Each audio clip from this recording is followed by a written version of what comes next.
We're surrounded by all this tech, and a lot of it just feels like magic, right? But what if I told you that the secret behind so much of it boils down to one simple difference? Yeah, the difference between a system that's blind and one that's smart. Today, we're going to pull back the curtain and uncover that secret.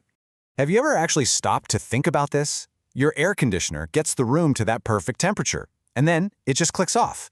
It knows when to stop. But that simple toaster on your counter? Nah, it just keeps on blasting heat until the timer dings, even if your toast is already a piece of charcoal. What is going on there?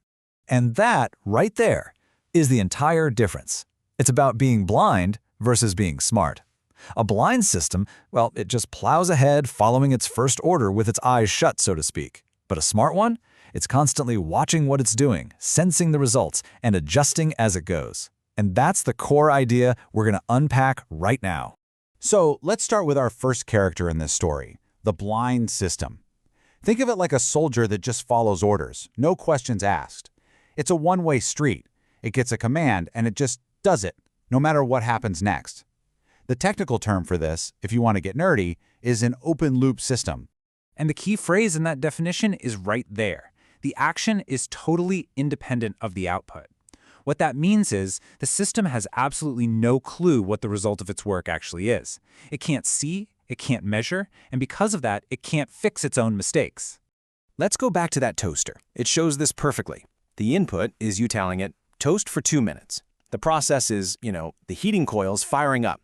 And the output is, well, you hope it's toast. But look closely at this flow. It's just a straight line. There's no U-turn, no way for information to go back. It's a one-way street, and that's it. And once you see it, you'll notice these things everywhere. That old immersion heater that just keeps boiling water until you remember to unplug it? That's one. A traffic light that's on a fixed timer and doesn't care that there's a huge backup on one side and 0 cars on the other? Yep, that's a blind system. Or a washing machine you set for 30 minutes? It's going to run for 30 minutes, whether the clothes are clean in 15 or still filthy at the end. They're just following orders. And that's their biggest flaw, right? Because they can't check their own work. They can be super unreliable. They can't adapt to any kind of change or disturbance. So if your slice of bread is a little thinner today, the toaster's going to burn it.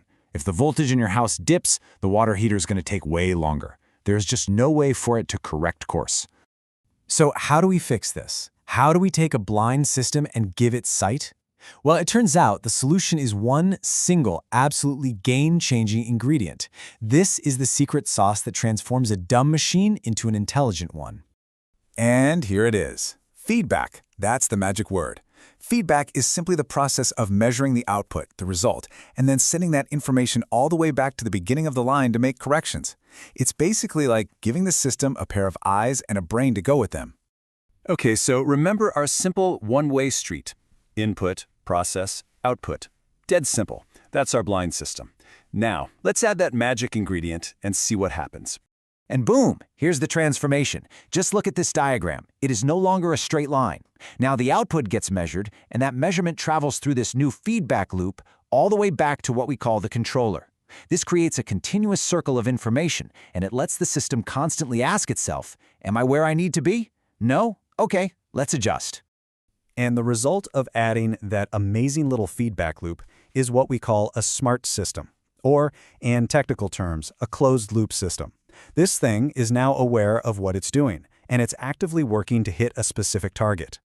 So here's the formal definition, and the key words you need to hear are continuously measure and automatically correct. This isn't a one-time thing. It is a constant, non-stop process of monitoring and tweaking to stay right on target.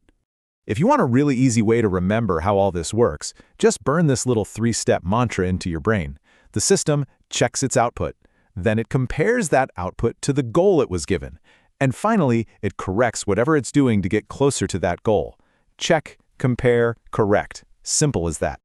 So let's look at some real-world examples. Your AC has a thermostat, right? That's the sensor.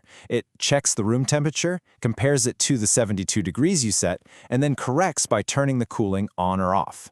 A car's cruise control does the exact same thing. It checks your speed, compares it to the 65 you set, and corrects by giving the engine more or less gas. They are all running that constant check, compare, correct cycle. Okay, so we've met both of our characters. We get the blind system and the smart system. Now, for the final act, let's put them side by side and see how they really stack up against each other.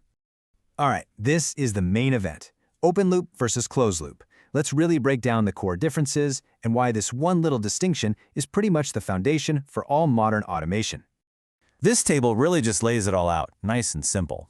First up, feedback. It's a hard no for the open loop system and a big yes for the closed loop. And honestly, that one difference is what causes everything else. Look at accuracy. Low for the blind one, super high for the smart one. Now, cost? Okay, the smart system is going to be a little more expensive, you're adding more parts, but look at what you get for it. Way more stability and that all-important ability to automatically correct its own errors. Now that you've got this framework, I promise you, you're going to start seeing these two types of systems everywhere. So before we wrap up, let's put your new superpower to a little test. Okay, think about a normal ceiling fan, the kind with that numbered dial on the wall.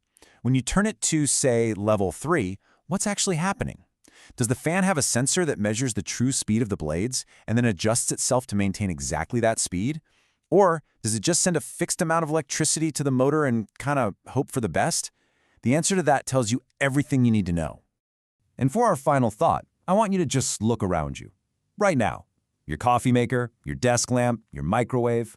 What's one blind system you use every single day that can be made way better, way smarter with a simple feedback loop? Because that loop, that's the first step. It's the simple idea that turns a basic machine into the complex robotics and AI that are shaping our future. Once you see it, I'm telling you, you'll see it everywhere.